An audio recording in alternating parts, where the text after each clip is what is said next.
Então a gente tem 13,8 bilhões de anos de evolução cósmica. Primeiro foram formados átomos mais leves, hidrogênio e depois o hélio, e depois nas estrelas os átomos mais pesados. 4,5 bilhão de anos, formação do nosso sistema solar, e aí com a origem da vida, há 3,5 bilhão de anos, começa o que a gente chama de evolução biológica, que é o que a maioria das pessoas chama de evolução mesmo. Só que na espécie, em Homo sapiens, em algumas outras espécies que têm aprendizado e comportamento, como é o caso de orcas, como é o caso de baleias, a gente também tem a chamada evolução cultural, Que é muito interessante também. que é super interessante, que é, por exemplo, a arte, as nossas instituições, que a gente não tem um gene para pintar um quadro do Picasso. Aí veio né, e essa arte Pra pegar evolui. até um exemplo que eu vi uma vez, que a gente não tem um gene pra saber como fazer fogo. Perfeito. E Exato. fogo já é uma evolução cultural. Exato, né? E se alguém. E tem uma coisa que é interessante, evolução cultural, só fazer um Claro. parênteses, né? Uma amiga minha mandou tem no YouTube, um sujeito chamado Sam Dunn. Ele tem uma série de episódios no YouTube em que ele mostra a evolução do heavy metal, do metal. Porque a música passou por uma evolução cultural. Perfeito? Não tem um gene. Ah, eu tenho o gene do heavy metal aqui no. Não, eu tenho o gene do rock. Não, isso é cultura. Né? Então, e a gente sabe que o rock, por exemplo, evoluiu culturalmente a partir do jazz e do blues, então que foram aqueles, né, aqueles gêneros ali do sul dos Estados Unidos. O rock ele acaba originando nos Estados Unidos também, depois continua ali coisa de Elvis, essa coisa toda, depois da Segunda Guerra Mundial.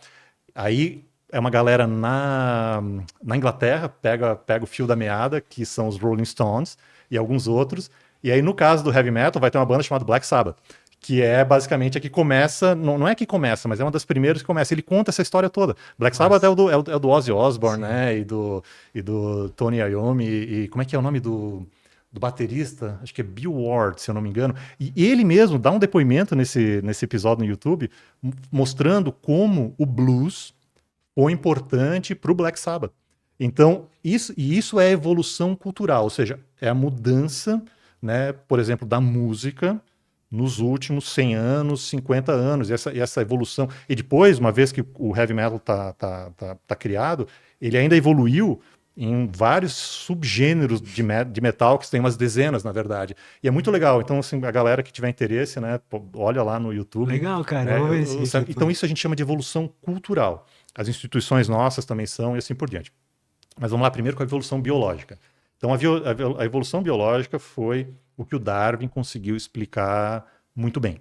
Né? Porque o que existia já de evidência na época do Darwin é que a vida tinha mudado, porque a galera cavava os fósseis e via que tinha coisa no passado que não tem hoje. Né? O pessoal cavava a terra e via os fósseis lá, dinossauro e coisas desse tipo, e olhava, caraca, esses bichos não tem hoje. Né? E porque à medida que a gente vai cavando, né, imagina que você vai cavando no registro fóssil. Quanto mais fundo você vai, mais você vai no passado. É tipo uma viagem no passado quando você faz essa busca Legal. pelos fósseis. Então a galera foi vendo, tanto tempo atrás tinha esses animais, aí cavou um pouquinho mais, viu que tinha outros. Por exemplo, né, os dinossauros ali entre 65 e 250 milhões de anos. De 250 a 500 tinha os animais chamados trilobitas, por exemplo, que não tem hoje. Então a galera viu que tinha bichos e outros tipos de organismos que tinha no passado e não tinha hoje. Ou seja, mudou, houve evolução. Só que não havia um mecanismo para explicar como isso aconteceu. E essa foi a grande sacada do Darwin, porque ele propõe um mecanismo chamado de seleção natural. Ele observa a seleção natural, a seleção artificial sendo feita em animais domésticos, por exemplo, em pombos.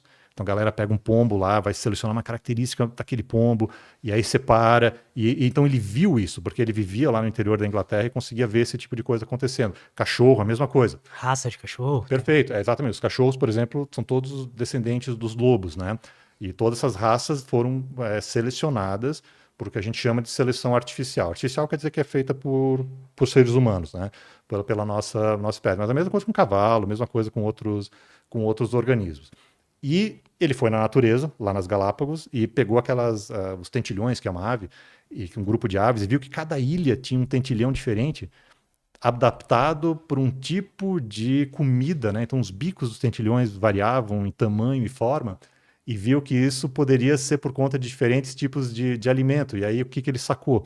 Que muito provavelmente veio um tentilhão do continente sul-americano até as Galápagos, uma espécie só, E aí se diversificou nas Galápagos em diferentes espécies. Então, o que ele faz na Origem das Espécies?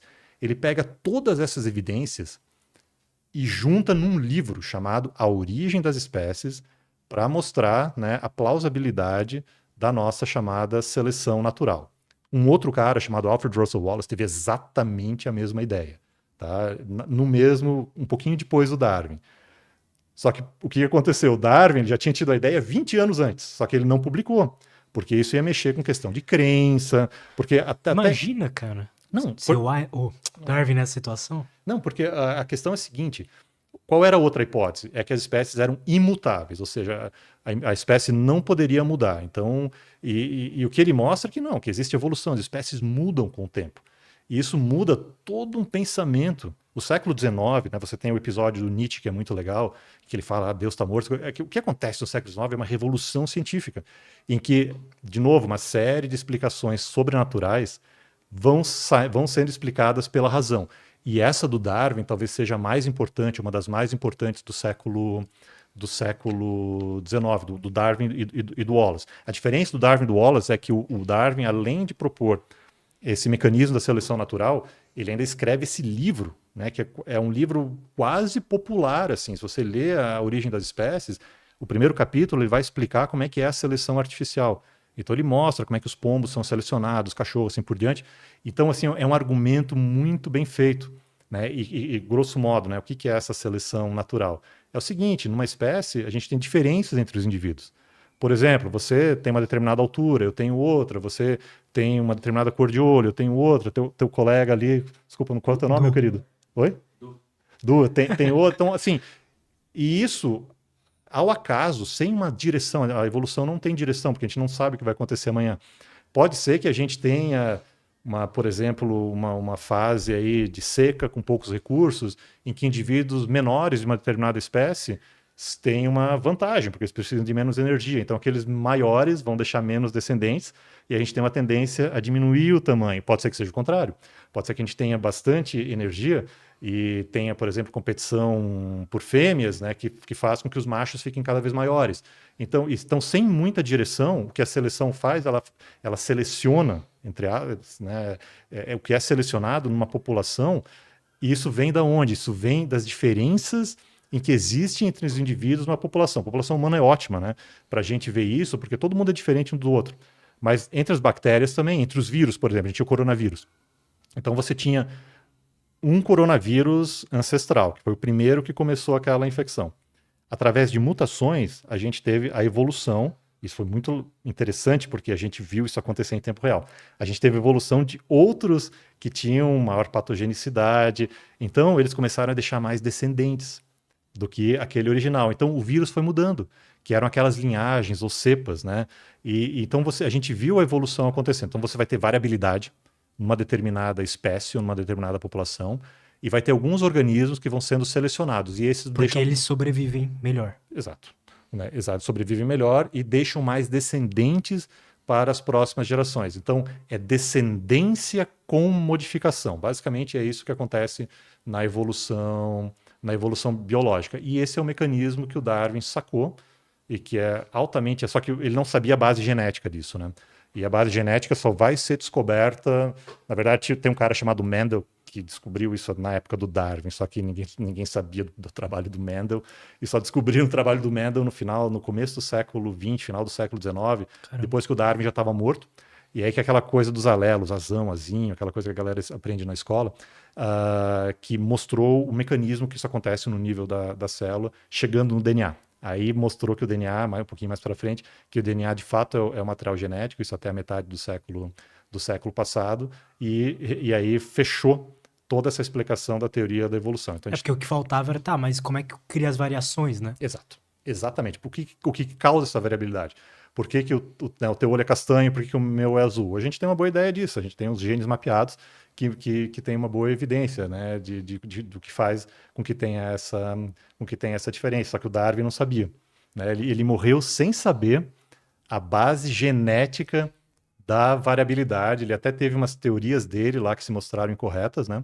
E o Mendel, que publicou, salvo engano, até um pouco antes da Origem das Espécies, ou na mesma época, mais ou menos, Ele já tinha sacado isso, só que o trabalho dele ficou esquecido, a galera não deu muita importância, e aí ele acabou só sendo redescoberto 30, 40 anos depois, e aí começou a genética, no início do século passado, com aquelas drosófilas, aquelas mosquinhas, né, e mostrando essa questão da mutação.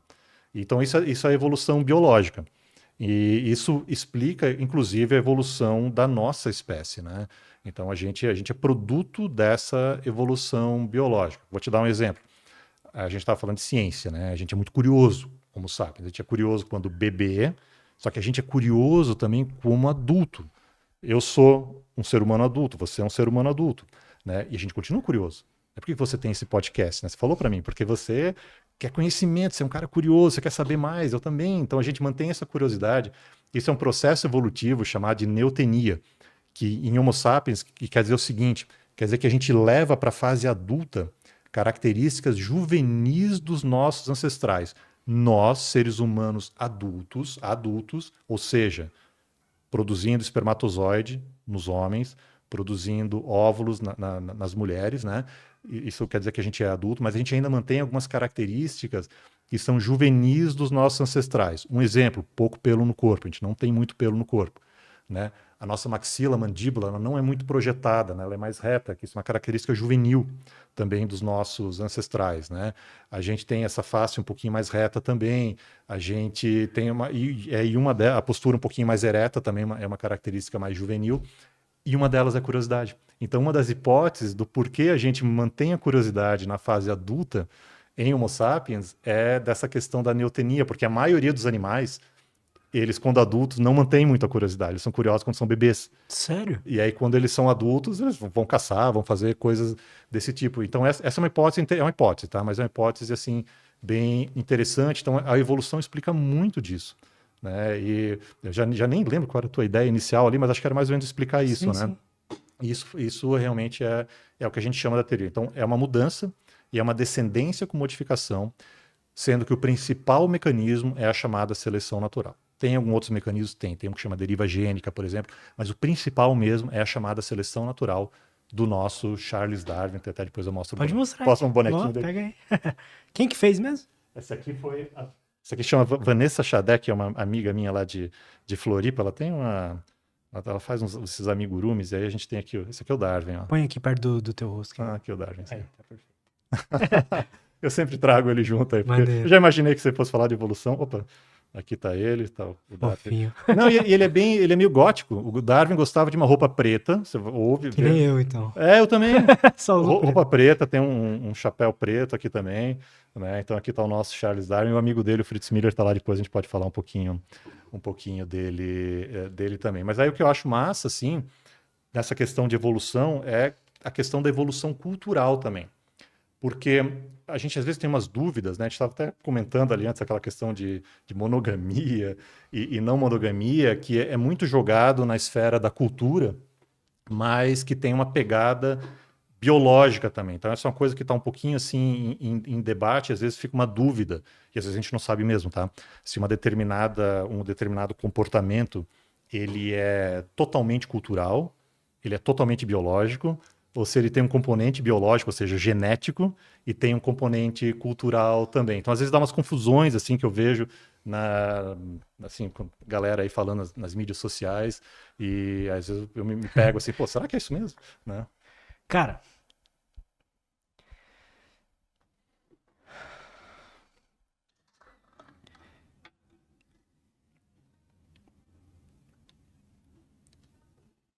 em que momento...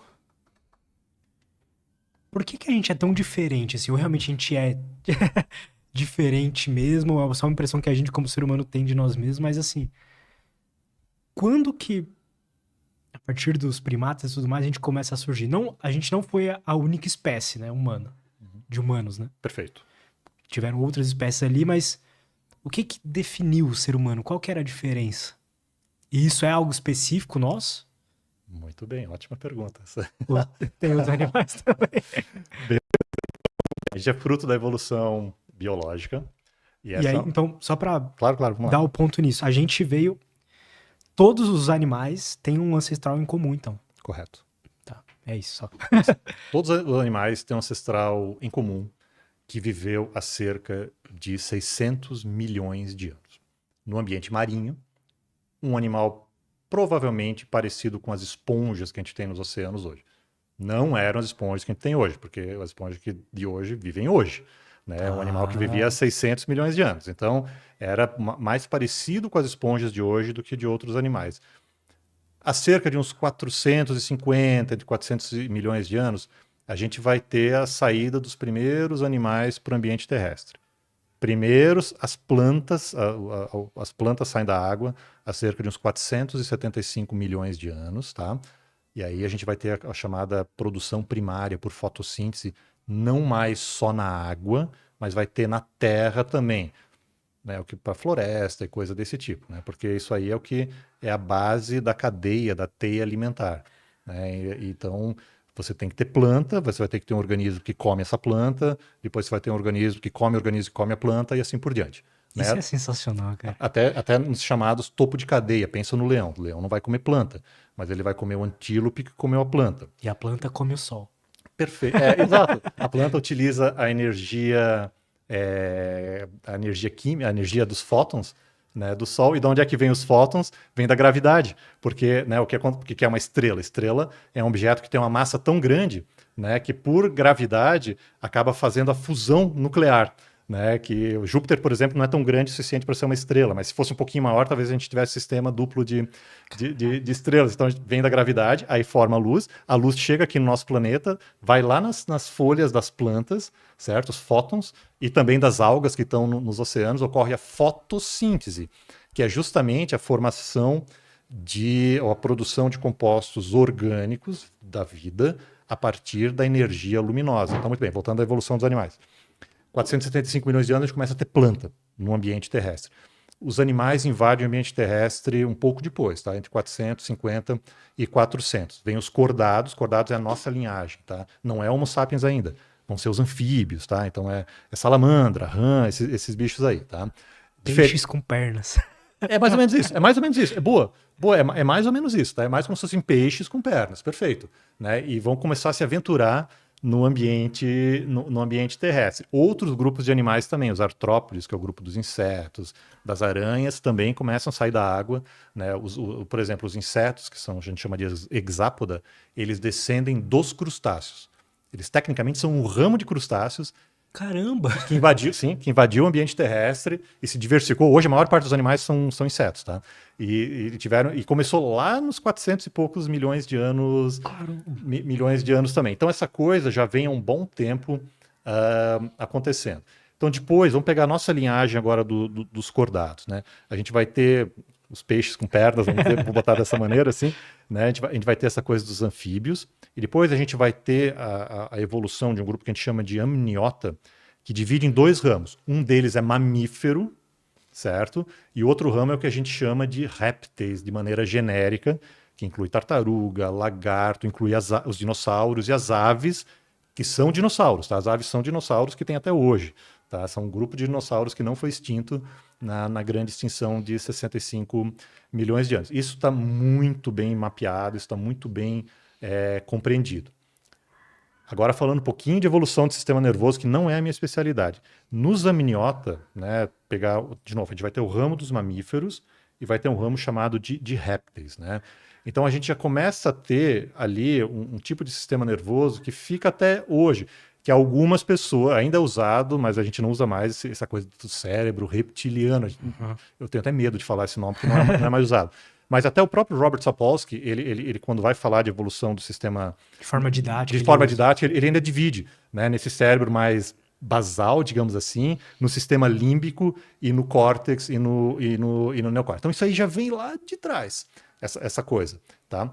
E essa Quantos milhões de anos? Estou falando de 400 e 450. Tá. Né? Exatamente, a data mais precisa dos cordados talvez seja 430, não lembro exatamente a data exata, mas é nessa época que a coisa começou para esses animais.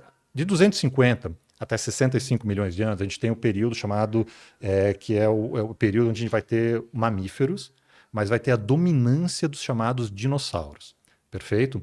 Que é o chamado Mesozoico.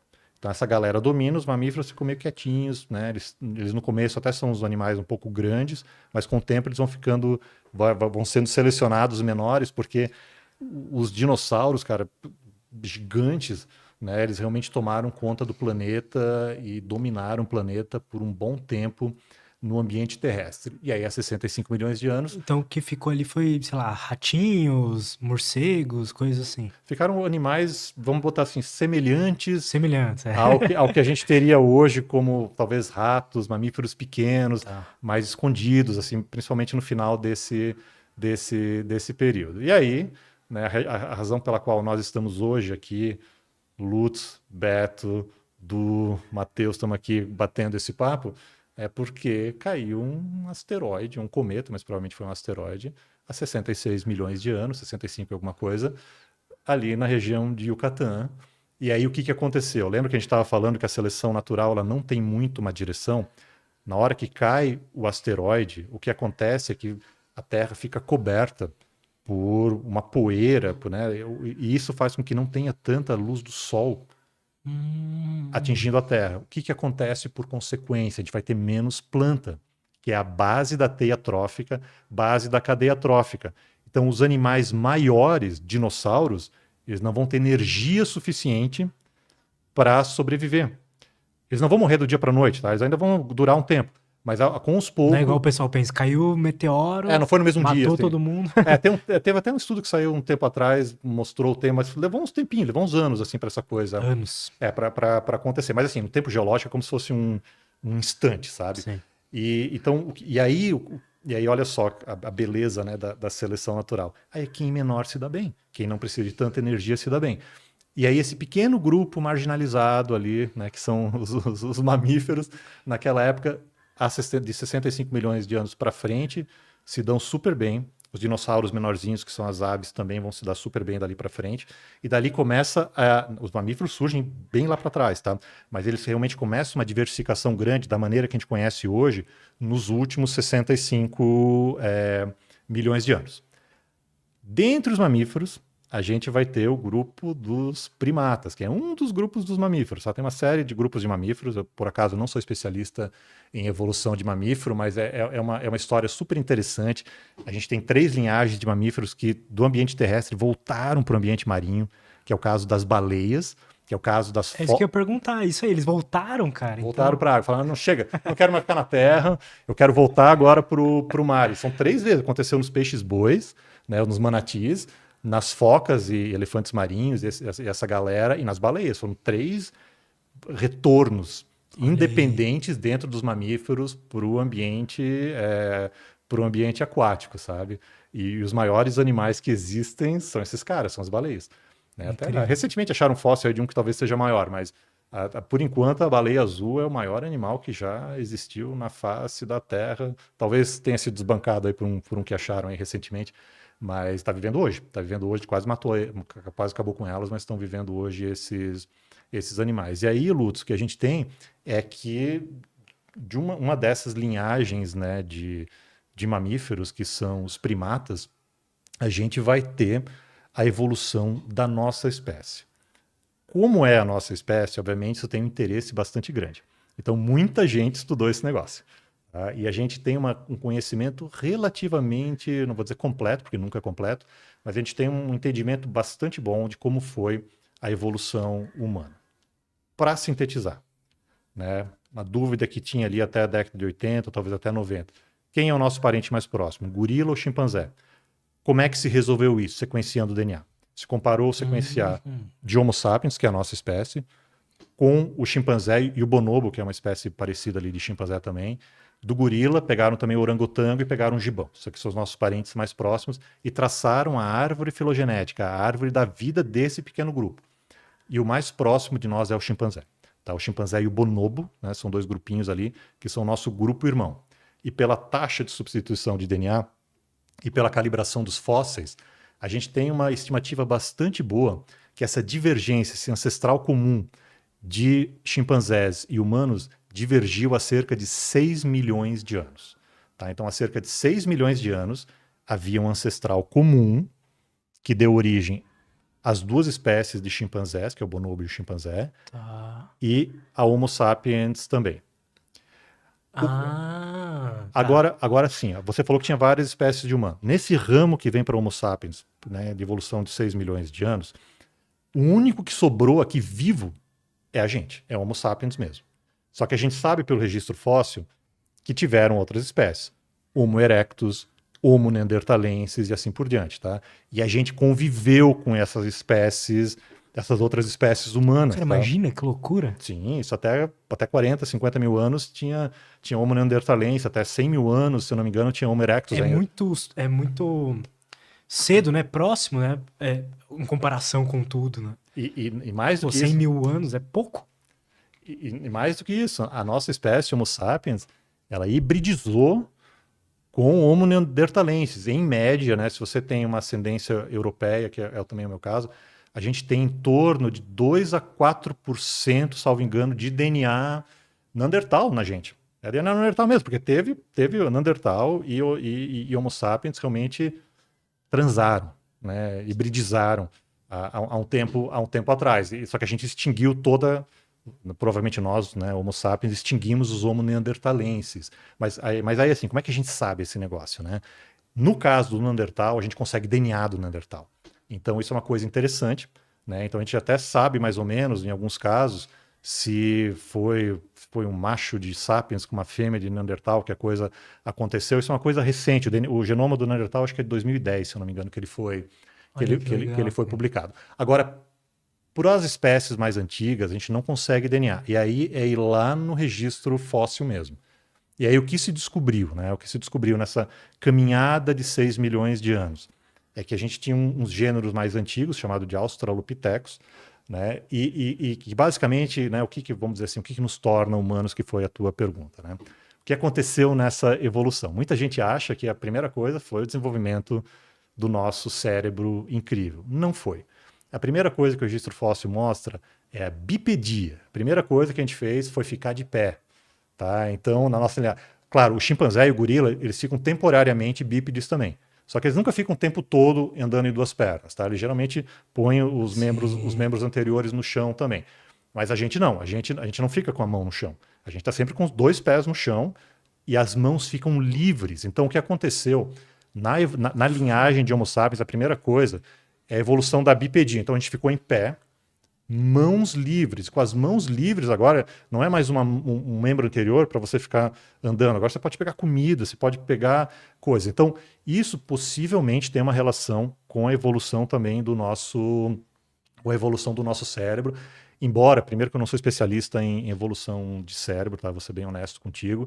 Tem pessoas, inclusive no Brasil, assim, que seriam. Que depois eu posso te dar umas. Pô, por favor, manda Umas pra de gente. Suzana Herculano e outras pessoas assim que seriam pessoas bacanas para Eu li o livro dela. perfeito para conversar exatamente sobre esse tema. Então, algumas questões de como a gente chegou nesse cérebro do tamanho que a gente tem hoje, a gente não sabe exatamente, mas o que a gente sabe é que primeiro foi a bipedia. Cara, isso é muito interessante. Sim, é muito Porque é o que permite a gente depois, né, óbvio, mas usar diariamente, constantemente ferramentas, perfeito. armas.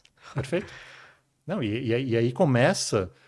Você mencionou o fogo, né? A gente domina o fogo há pelo menos uns meio milhão de anos. Há Meio milhão de anos. pelo menos uns 500 mil anos. Ou seja, antes do Homo sapiens, época ainda do Homo erectus, já havia o domínio do fogo. Tá? Homo sapiens mesmo, que é a nossa espécie, surge há mais ou menos uns 200 mil anos. E aí a gente começa com ferramentas, aí eu não vou lembrar as datas exatas quando a gente tem as evidências mais contundentes de uso de ferramentas, mas aí vem a segunda questão, né, que é uma característica marcante de Homo sapiens. Outros animais também a têm, mas não no nível que nós temos. Então, assim, para chegar na resposta final que eu queria te dar, o que difere muito a nossa espécie de outras é uma questão do quanto a gente é mais desenvolvido ou menos em algumas questões do que outras. Vou ser específico agora.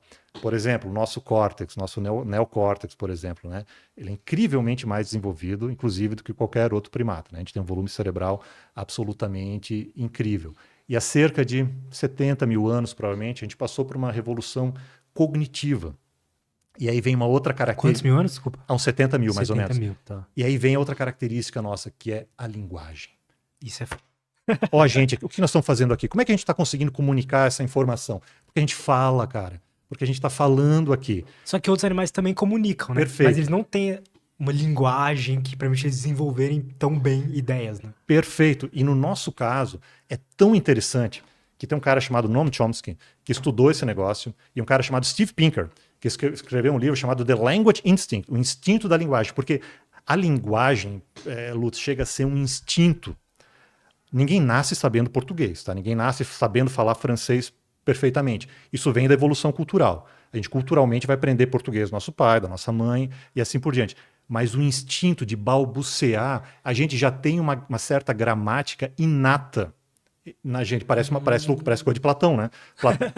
Mas bate um pouquinho com...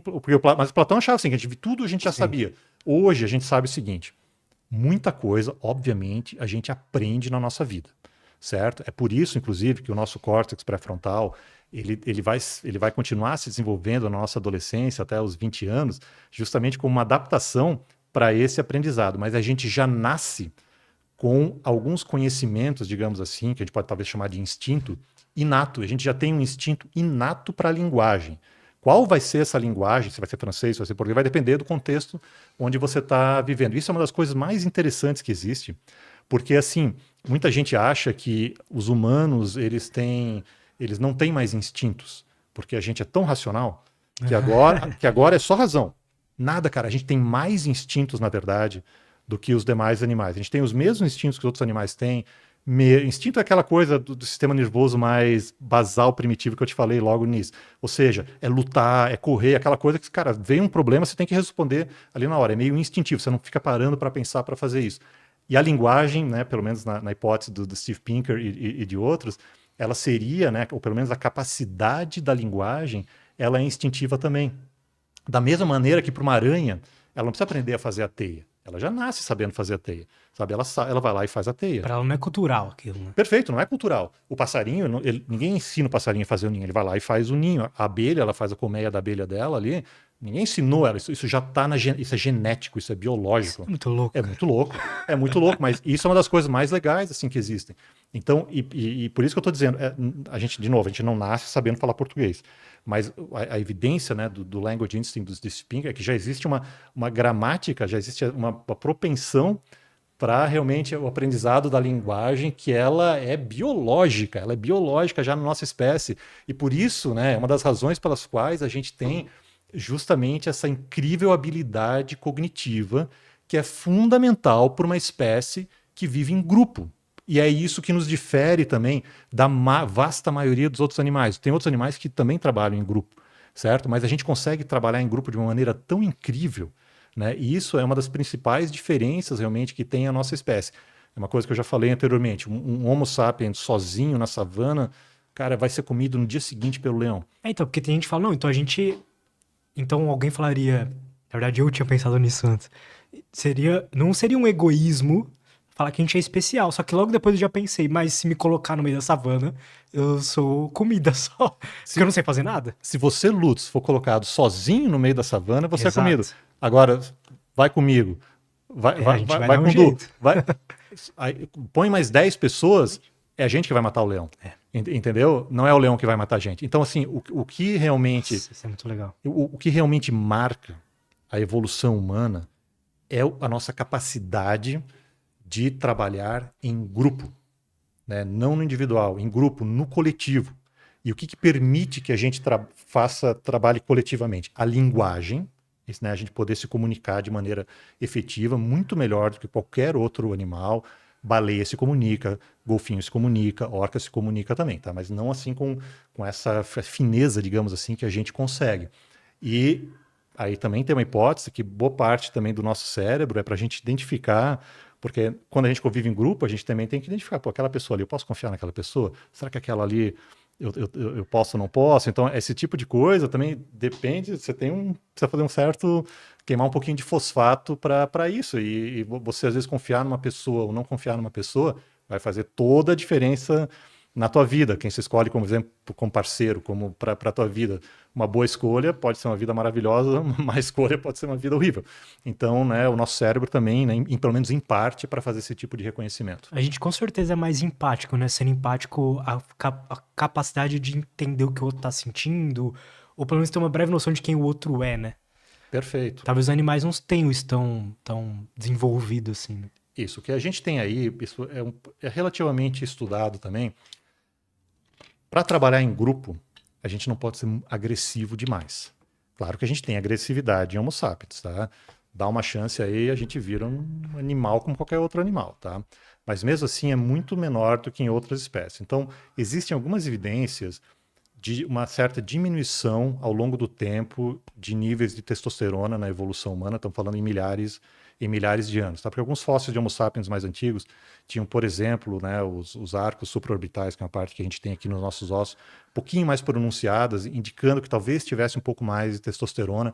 Então, talvez tenha tido uma redução de testosterona, né? Claro que continua tendo, a testosterona é fundamental, né, para a reprodução humana e para várias coisas, para o dimorfismo, né? Por que homens e mulheres são diferentes em grande parte por conta da testosterona. A testosterona em si não causa agressividade, mas ela pode ampliar a agressividade naquelas pessoas mais propensas. Então, isso pode ter levado a um caminho de maior ou de menos agressividade na nossa espécie. Mas aí vem uma outra coisa, que é uma hipótese de um sujeito chamado Robert Rivers, que chama altruísmo recíproco. O que é o altruísmo? Né? O altruísmo é você ajudar um outro indivíduo. Só que do ponto da seleção natural não faz sentido você ajudar uma outra pessoa, a não ser que, número um, essa outra pessoa seja um parente muito próximo seu. Porque aí você está passando os teus genes através dessa pessoa que você está ajudando, que é a ideia do gene egoísta do Richard Dawkins. Quando ele fala de gene egoísta, é isso que ele está falando. Então, por exemplo, a minha filha tem 50% do meu DNA. Então, quando eu estou passando uma noite mal dormida, que para mim não é bom, para ajudar ela ou para ficar do lado dela quando ela está doente, o DNA está sendo egoísta porque ele meio que está fazendo mal para mim, mas ele está sendo passado a partir da minha filha. Obviamente que o DNA não é egoísta, porque ele não tem consciência, né? Então, o Richard Dawkins, ele até talvez fosse usar um termo diferente, ele já comentou sobre isso. Então, isso explica parte do altruísmo, que é o que a gente chama de seleção de parentesco, né? Então, quando você está ajudando, por exemplo, você está ajudando tuas sobrinhas. Uma sobrinha tem 25% do teu DNA. Então, você está passando o teu gene pela tua sobrinha. Então, isso é até interessante. Isso é muito interessante. Porque muita gente se pergunta, sabe, Lutz, como é que, por exemplo, o homossexualismo, como é que o homossexualismo pode ter evoluído se uma pessoa que tem uma relação com outra pessoa do mesmo sexo não vai ter descendente, não vai ter filho? Pode ter evoluído porque você não passa o seu DNA só pelos teus filhos. Se você ajudar uma irmã ou um irmão que tem filhos também, você está passando o teu DNA por eles, porque o teu sobrinho tem 25%. Se você ajuda 2 sobrinhos, é a mesma coisa que você tivesse ajudando um filho. Então tem até uma hipótese que o homossexualismo talvez tenha evoluído, porque o homossexualismo claramente é biológico, tá? Não é cultural. A pessoa nasce gostando de uma pessoa de outro sexo. Aí não tem a menor dúvida quanto a isso. Agora, como que isso aconteceu se não deixa descendente? Uma das hipóteses aqui, que é super interessante, é que pessoas, né, que têm relação do mesmo sexo podem ter parentes, né, ou podem ter mais irmãs ou irmãos que têm mais filhos, ou seja, que são mais fecundas. E parece que tem algumas pesquisas indo nessa linha. Mas voltando ao que eu estava falando antes. Cara, mas isso é interessante, você só pontuar um negócio. Não, por favor. Porque eu nunca tive, assim, não vou falar que eu nunca tive empatia por uma criança pequena, mas sabe quando você, tipo, tira esse moleque catarrento daqui, não quero, sei lá, eu não era aquela pessoa que viu uma criança e falou assim, nossa, que coisa linda. Uhum. Nunca foi esse cara. Aí a irmã da minha esposa teve um filho. E eu amo o moleque, tipo, eu fico olhando pra ele assim, eu falo, que coisa mais fofa, coisa mais linda, eu quero cuidar dele, eu quero ajudar ele a se desenvolver. E eu nunca tinha sentido isso antes, sabe? Perfeito. E é muito louco. É até assim, isso chama seleção Meu sobrinho. Isso chama seleção de parentesco. Tem gente que fica até um pouco incomodado quando a gente fala isso, mas grosso modo, o quanto você se sacrifica por uma outra pessoa na seleção de parentesco é proporcional à quantidade de genes teus que aquela pessoa está passando. Então, é sério, por um Interessantíssimo. filho ou uma filha, você se sacrifica enormemente, porque assim, é metade dos teus genes estão passando por aquela pessoa. Por isso, daí que vem o conceito gene egoísta do Richard Dawkins, que é aquele livro clássico dele de 1976. Quando você cuida do sobrinho, é exatamente a mesma coisa. Isso é biológico, isso está na gente, tá? Porque, mas de novo, claro que você não fica pensando, eu vou cuidar do meu sobrinho porque ele tem 25%. Você não para pensar nisso. É instintivo, isso já está na nossa. Isso foi selecionado em contraste com outros modelos que não tinham isso, que não deixaram tantos. Não deixaram tanto. Quando você vai para a prima, já cai para uns 12%. Né? Então, isso aí explica, em parte explica a menopausa feminina também, porque quando uma avó cuida de uma neta, em vez de ter outro filho, né, ela também está passando 25% dos genes dela a partir da neta. A menopausa tem uma outra explicação também, depois a gente pode conversar um pouco mais. Mas o que eu quero dizer é o seguinte, várias dessas questões têm uma questão biológica mesmo, assim, sabe? Você gosta mais ali, você cuida por essa questão da seleção de parentesco. Mas você tinha perguntado a questão da empatia. E aí vem a questão que a gente chama do altruísmo recíproco, né? Que é, né, por que a gente está aqui... O que a gente está fazendo aqui não deixa de ser uma questão altruísta, né? Cara, eu estou vindo aqui, né, para compartilhar um conhecimento contigo, você está me dando espaço para eu falar um pouco do meu trabalho. Então, assim, a gente tem um altruísmo o tempo todo acontecendo. Mas o altruísmo de uma via só, ele não faz muito sentido a partir da seleção natural, né? Você só dá, você só ajudar e não receber nada em troca, isso aí provavelmente não vai ser selecionado, exceto se for um parente próximo que você está passando genes através deles, que a gente acabou de falar isso, que é seleção de parentesco. Mas aí o Robert Rivers, no paper clássico de 1971, ele vem com essa ideia do altruísmo recíproco, que se surge, né, isso é genético, né, algum tipo de mutação, né, que faça que você tenha uma tendência, numa população pequena, principalmente, de ajudar uma outra pessoa. Por exemplo, a pessoa está se afogando, né, você corre um risco para salvar aquela pessoa.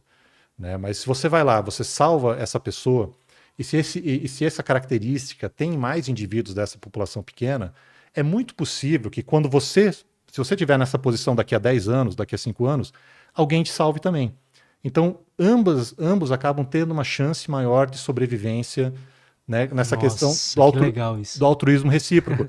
Então, e essa é possível, é a melhor explicação que eu conheço para a evolução do altruísmo em Homo sapiens. Provavelmente aconteceu em grupos pequenos, a gente vivia em grupos pequenos mesmo, mas se espalha hoje para o planeta como um todo. Então, isso é natural, assim, você vê uma pessoa se afogando, a não ser que seja um risco praticamente 100% que você vai morrer junto também, tá? E talvez você não vá, mas se não for, cara, eu pulo na água e vou salvar a pessoa. Mas isso aí veio de um processo também de seleção natural, e o Robert Rivers mostra, inclusive, que você pode ter isso entre espécies diferentes também. Então tem, por exemplo, uma questão na biologia marinha, que você vai ter as garopas. Garopa é um peixe predador, tá? Garopa é um peixe que, se você der um camarão na boca da garopa, ela vai lá e come esse peixe ou come esse camarão. Mas tem algumas garopas que elas vão abrir a boca ali no Recife, e aí vai vir um camarãozinho, cara. E o camarãozinho entra na boca da garopa e vai limpar a garopa. É uma relação mutualística. Que isso! É bom pro camarão, porque o camarão vai conseguir alimento ali na boca da garopa. E é bom pra garopa também, porque a garopa vai ficar limpa. Né? Então, essa evolução também é um altruísmo recíproco. Só que depois que ela limpa, por que ela não come, né? Olha só, olha que pergunta interessante. Então, isso está no paper do Robert Rivers, em 1971. O que os caras fizeram para testar esse negócio? Será que ela aprende que aquele camarão não é para comer? Ou será que já é inato? Será que ela já nasce com esse conhecimento? Pegaram uma garopa e criaram ela desde pequenininha no aquário. Então essa garopa nunca viu um camarão na vida dela. Beleza. Começaram a dar camarão que não é o limpador. Ela vai lá e comia. Deram outro camarão que não é o limpador. A garopa foi lá e comia. Jogaram o camarão que era o limpador. Ela imediatamente abre a boca. Que é uma outra espécie? Não. Porque assim, essa garopa lá no Recife de Coral, porque a pergunta é a seguinte, a garopa, ela gosta de comer camarão. Mas tem uma espécie específica de camarão que é a limpadora. E aí lá no Recife de Coral, quando aparece o camarão limpador, a garopa abre a boca, esperando que o camarão limpador venha. Aí a pergunta que você vê, por que ela não come o camarão, o camarão depois, tá? Mas aí o que fizeram nesse experimento? Botaram uma garopinha no aquário, que nunca viu um camarão. Tem um monte de espécies de camarão, tá? E aí começaram a dar uns camarões que não são os limpadores. Ela ia lá e comia, porque camarão é gostosinho, ela gosta de comer. Mas quando foi a espécie do limpador, ela, de maneira inata, ela já foi lá e abriu a boca, ela já sabe. Que loucura. É genético, por isso que eu estou dizendo. Então isso foi importante para ela evoluir, né? Isso foi evoluindo a partir desse altruísmo recíproco. E isso é uma coisa que eu acho tão interessante, sabe Lutz, que agora eu tô lendo um pouquinho de neurociência também, não sou especialista, tá? Mas eu acho tão legal assim que uma série de comportamentos, assim como a teia da aranha, como a abelha que faz a colmeia, como a garopa que sabe, cara, isso é inato. A garopa já nasce sabendo que aquele camarão, ela não pode estar no gene, tá no genoma dela. Muita coisa nossa é inata também, muito é aprendizado, mas muita coisa já nasce com a gente. Né, e aí tem, claro, o Sapolsky tem um livro que eu estou lendo agora, que é o Determined, que ele fala justamente se tem livre-arbítrio ou não tem. Tá gostando desse livro? É o novo dele, né? Eu tô adorando esse livro. Ele tem um resuminho assim do Behave, que é o livro antigo que ele tinha, né? Que é muito bom. Que é muito bom também. Esse, por acaso, eu não li ele inteiro. Mas... Também não li inteiro, mas eu li ali, sei lá, 30%, 20% e é muito bom. Isso. Então, assim, uma boa parte também, né, do que a gente faz na vida é do nosso esforço, sem dúvida nenhuma. Né? Como é que é? A sorte é o encontro da oportunidade com o conhecimento, né? Ou com o esforço, enfim. Né? Realmente você tem que esperar as portas se abrirem, mas se você não estiver preparado para quando a porta se abrir, não adianta nada também. Mas muito assim da vida realmente é sorte, cara. É o acaso. E essa loteria da vida começa já na genética. Né? E é uma coisa que começa na genética, começa na família que você... Isso é uma loucura. É muito legal, é muito legal. A gente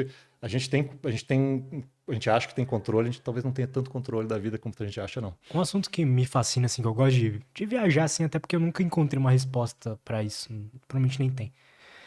Dos nossos interesses mesmo, pessoais. Tipo, por que... Claro que tem influência cultural de você ter virado um biólogo, com certeza. Mas será que não tem algo genético também de que você é pra ser esse cara explorador e de que buscar conhecimento? Outro cara que virou policial, por exemplo, será que ele já não era da genética dele ser o cara que protege a tribo lá e tudo mais? Isso não é muito louco, cara? Eu acho incrível isso. Eu confesso que eu não sou especialista nessa área, mas o que eu lembro assim das leituras do Steve Pinker, se eu não me engano, né, o que as evidências indicam, isso o pessoal que fez estudo com gêmeos, por exemplo, pegaram gêmeos que foram criados separados, por exemplo, gêmeos idênticos, né?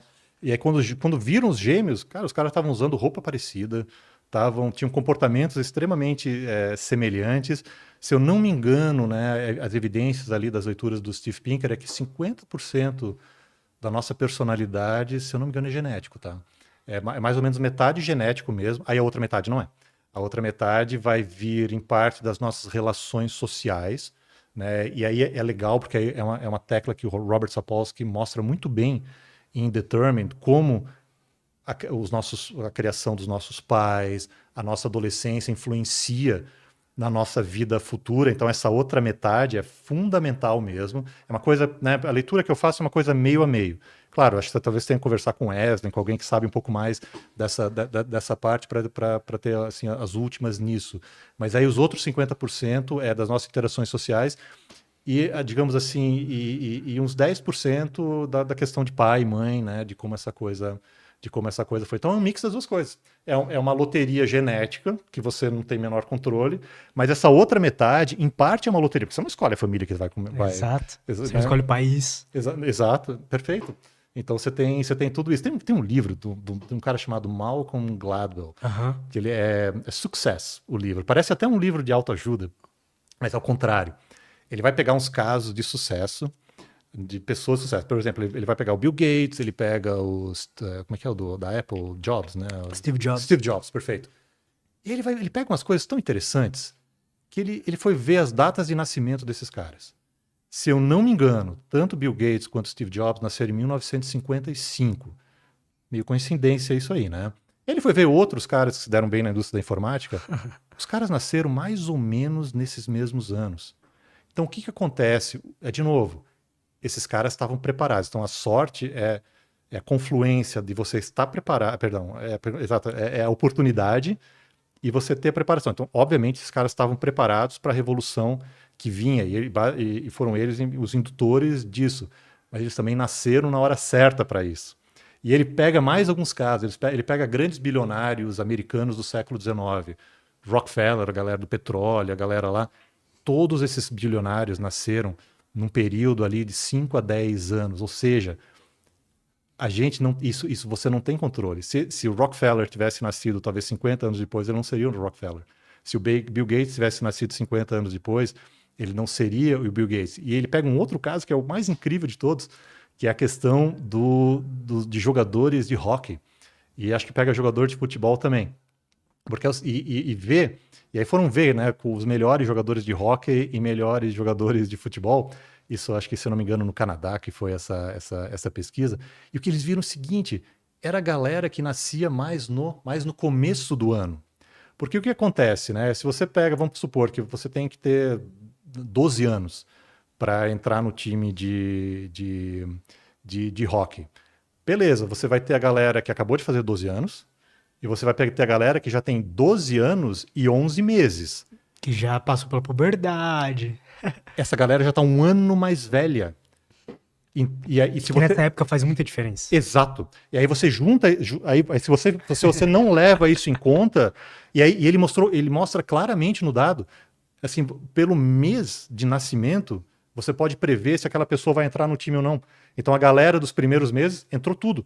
A galera dos finais, ou seja, essa questão de mérito, né, tem que ser muito cuidadoso. A gente tem que ter mérito, tá? Eu sou a favor da meritocracia, mas com várias ressalvas para levar em conta essas questões sobre as quais a gente não tem controle. Então é super interessante, cara. Isso aí, você começa a ler esse livro, isso eu recomendo, né? Chama Sucesso, talvez você já tenha lido. Nunca li, né? maneiro. Em que ele mostra exatamente isso. E eu quando olho para mim, sabe, Lutz, eu vejo isso, sabe? Porque eu tenho um cargo de professor, tudo bem, que é o cargo assim que eu acho bacana, que eu gosto.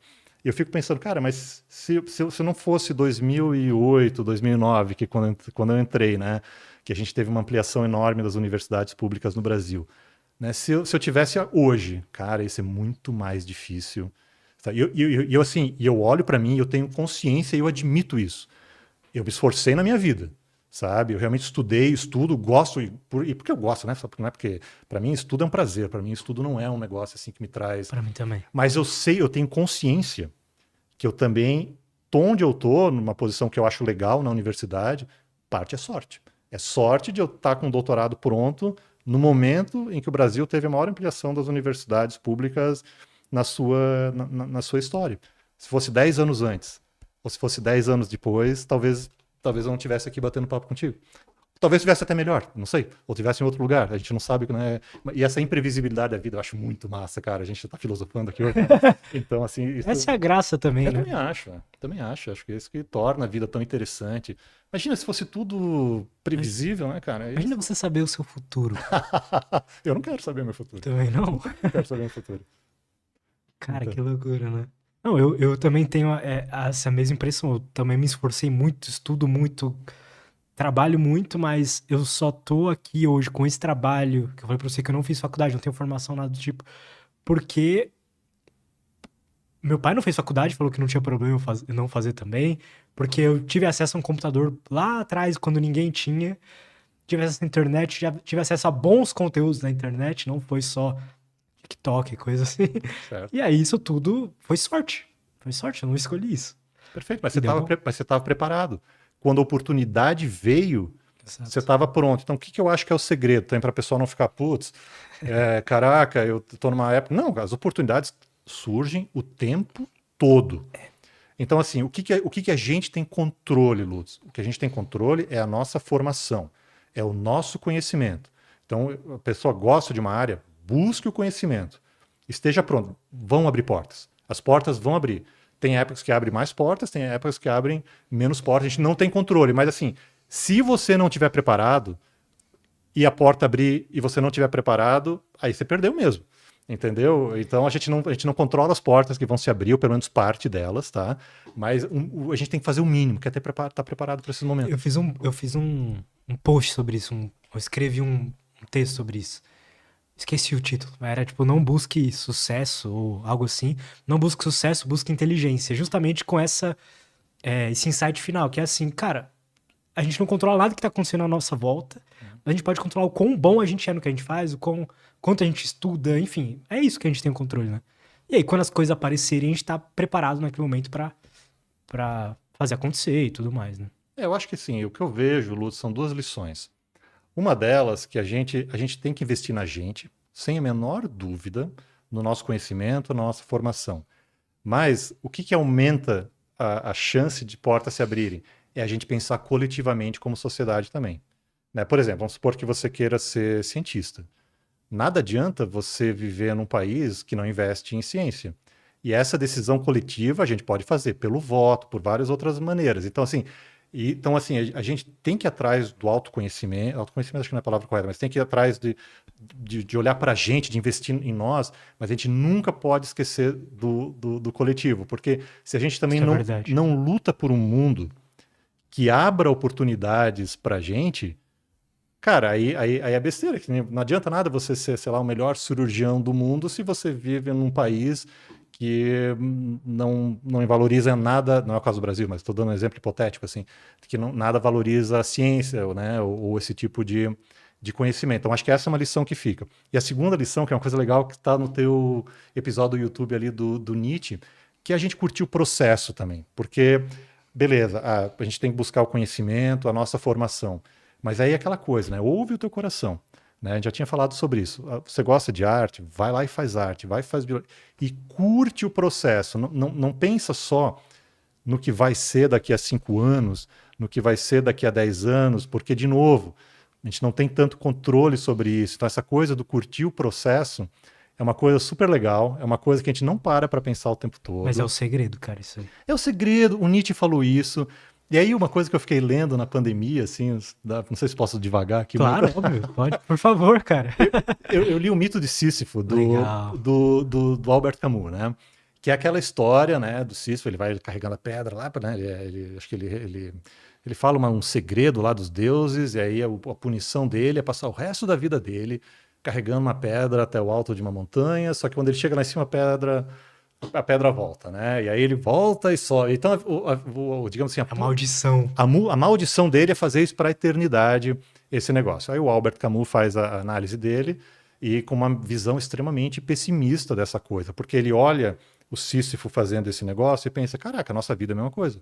Eu acordo de manhã, eu vou trabalhar, eu almoço, depois eu volto para casa, durmo. Dia seguinte, eu empurro a pedra de novo. Eu acordo, vou trabalhar, almoço, vou para casa. Dia seguinte eu empurro a pedra de novo, eu vou para casa, tá?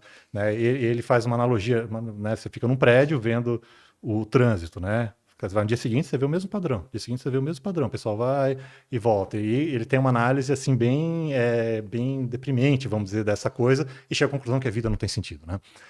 Mas aí vem um cara chamado Richard Taylor, que ele reinterpreta esse negócio do mito de Sísifo, e ele fala o seguinte, ó, vamos imaginar que a gente está carregando essa pedra lá para cima. Mas dessa vez, a gente, sei lá, consegue botar um tijolinho lá em cima, na próxima a gente põe outro, a gente vai construindo um castelo. Ah, e aí o castelo está pronto. Espera aí, agora que o castelo está pronto, né, vem eu vou parar de fazer, e basicamente o que ele chega à conclusão é o seguinte, cara, esse ato de levar pedra, é esse o sentido da vida, é você realmente fazer algo no dia a dia que você curte, que você gosta. Qual é o sentido da vida para a aranha? É tecer a teia dela. Qual é o sentido da vida para a abelha? É fazer a colmeia. Qual é o sentido da vida do passarinho? É fazer, né, qual é o sentido da nossa vida? É fazer aquilo que o nosso coração está dizendo, que a nossa bioquímica está dizendo para a gente fazer, porque tudo que a gente construir vai ser destruído, esse planeta vai ser engolido pelo sol, cara. Então, assim, claro que a gente não dá para ficar pensando nisso o tempo inteiro. A gente tem que ir atrás dos A objetivos. gente vai morrer, né? A gente vai morrer também. Então, assim, esse absurdo do Cícero não é tão absurdo assim, porque a gente vai, todo dia a gente dá uma carregada na pedra mesmo, mas, cara, escolhe uma pedra que você gosta de carregar. Escolhe uma pedra que é massa, assim, né? Se a pedra que tu quer carregar todo dia é arte, beleza, vai na arte, né? Ou ela é biologia, vai na... Qualquer lugar, qualquer caminho vai ter a pedra, né? Perfeito. Para carregar. E aí a gente tem a impressão que não, eu vou escolher, em vez de ir para arte, por exemplo, eu vou, sei lá, um exemplo, vou para engenharia, porque aí na engenharia eu vou ganhar dinheiro e não vou sofrer. É esse o pulo lógico que a gente faz, mas não é assim, né? A gente vai sofrer de qualquer forma, vai ter dificuldade de qualquer forma, mas pelo menos é bom levar essa pedra fazendo algo que a gente goste, né? Tem uma pergunta que o pessoal faz, que o pessoal fala pra fazer, que é tipo, se tudo que você fizesse na vida desse certo, o que você faria, né? Tem essa pergunta, né? Se tudo que você escolhesse fazer, de todas essas coisas, tudo que você escolhesse daria certo, qual dessas coisas você escolheria, né? Tem uma outra pergunta que eu gosto mais, que é, e se tudo desse errado? Tudo que você se colocasse pra fazer desse tudo errado, qual que você faria, né? Qual dessas coisas você faria? Essa é uma pergunta legal pra refletir sobre, sabe? Não, eu acho 10. Eu acho que tem uma que você menciona no teu documentário do Nietzsche, salvo engano, foi ali que... Vamos ver se eu lembro também. Não, eu acho que é um pensamento do Nietzsche, né? Eu não sou filósofo, me corrige por gentileza, mas a questão, por exemplo, você viveria a tua vida de novo? Acho que Esse negócio é foda. essa é foda, assim, eu parei, quando eu vi o teu documentário do Nietzsche, eu parei para pensar, cara, eu viveria de novo. Eu, assim, me sinto... né? Assim, cara, claro, a gente tem uma coisa ali que a gente se arrepende, óbvio, né, cara? A vida não vem com um manual de instruções, então a gente vai no aprendendo, mas, cara... Mas aí eu também tenho a consciência que parte das coisas que eu curti fazer nesses 40 e tantos anos é porque parte é meu controle, porque eu realmente gosto disso e fui atrás e corri atrás, mas muito é uma questão também de sorte, da família que eu nasci, do lugar que eu nasci, do período que eu nasci, do país que eu nasci, do momento em que eu nasci, que se fosse uma condição diferente, provavelmente a história seria completamente diferente. Tô viajando um pouquinho aqui hoje. Cara, mas é legal. O papo era sobre evolução. Não, mas tem que ter também a viagem. Acho que a pergunta era uma maldição, né? Ele fala, se você sofresse uma maldição, quando você morresse, você teria que reviver tua vida toda de novo por um tempo infinito. Isso traz paz ou causa angústia, né?